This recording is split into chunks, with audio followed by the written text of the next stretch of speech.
Picture this. You're walking down a busy city street. Neon signs, the smell of coffee, the sound of laughter echoing from bars. And then, out of the corner of your eye, you see it. A woman sitting on the cold concrete. Clothes torn, eyes glazed, and beside her, a tiny little boy. No coat, no blanket, just staring at the ground while strangers pass by like they're invisible. That moment shattered me. Boston at night. It was one of those crisp Boston nights where the city feels alive. People spilling out of bars, couples holding hands, the hum of conversation blending with the rumble of traffic. I wasn't in any rush, just wandering, letting the night air clear my head. And then, I saw them. At first, I almost didn't notice. They were sitting in the shadows of a building, half hidden from the glow of the streetlights.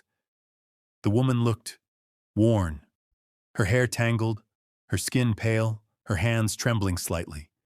And next to her, a boy, maybe 3 or 4 years old.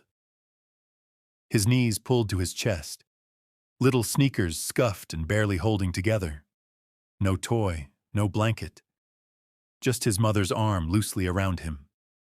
People kept walking past, not even slowing down. Some glanced, then looked away immediately, as if acknowledging them was too uncomfortable. That sight, it hit me like a punch to the gut. Emotional weight and internal monologue. I froze mid-step, and then this ugly thought slammed into my brain. How does this happen? How does a child end up here? I know it sounds harsh, but I've always believed something deep down. If you can't support a child, you shouldn't bring one into the world. Children are not backup plans. They are not accessories. They are everything. And here was this little boy, on the ground, shivering, in a world that had decided to pretend he didn't exist. I could feel my chest tightening, my stomach knotting. My brain was already running through a million questions. Do they have somewhere to go?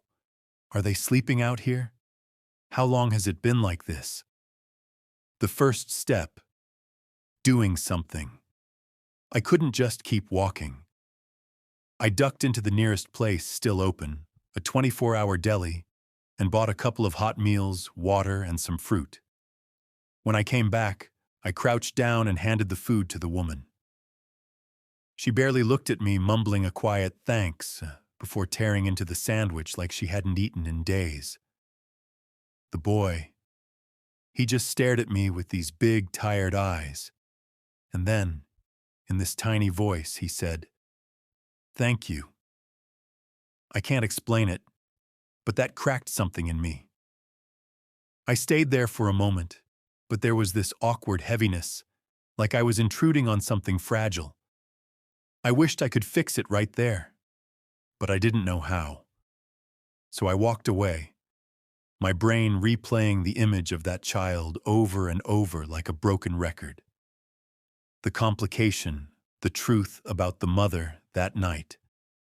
I couldn't sleep. Every time I closed my eyes, I saw that boy on the sidewalk. But there was another part of the picture I couldn't ignore. The woman. There was something off. Her eyes were unfocused, her movements erratic. I volunteered at shelters before. I know the look of someone deep in addiction. I didn't want to judge, but the reality was unavoidable. She looked like a meth addict. That changed things. Not my compassion, but my understanding of why they were there. People online always love to say, "You don't know their story," and they're right. I didn't. But in that moment, it didn't matter to me if she had made mistakes. The kid hadn't. The turning point, not letting it go. I woke up the next morning still thinking about them. That's when I realized I had resources, connections. I volunteer at local shelters. If I could get their names, maybe I could actually help. I called up a few friends who work in outreach. told them everything I'd seen, gave them the woman's first name. I wasn't about to blast her identity online. They promised they'd run it through their system. And then, all I could do was wait. The breakthrough, finding them. 2 days later, I got a call. They'd found her. Turns out she and her son were regulars at one specific shelter. They weren't completely out on the street, but they also weren't stable. One of my friends filled in the blanks. Years ago, she'd been in a car accident, got hooked on prescription painkillers during recovery, and like so many others, slid into harder drugs when the prescriptions stopped. She wasn't clean, not yet, but the shelter was working with her. She had a place to sleep most nights. She wasn't beyond help. When I heard that, this wave of relief washed over me. It wasn't a fairy tale ending, but it meant that little boy wasn't completely abandoned by the world. For days, I'd been haunted by the image of him sitting on that sidewalk.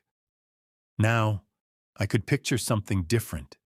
Him in a warm bed at the shelter, maybe holding a donated stuffed animal, maybe eating dinner without shivering. I didn't save him. I didn't swoop in like some hero. But I'd nudged the wheel a little, made sure people who could help knew where to look. And in a world where so many people just walk by, sometimes that's enough. I still believe what I said. If you can't support a child, you shouldn't have one. But I've also learned something from this. Life isn't always clean-cut. People fall, and sometimes they fall hard. Maybe what matters more than judging how they got there is deciding whether we're going to be one more person walking past, or the one who stops. If this story hit you in the heart like it did for me, hit that like button. It helps more people see stories that matter.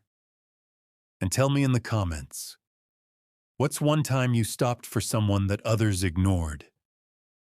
Oh, and make sure to subscribe if you want more real stories that make you feel something.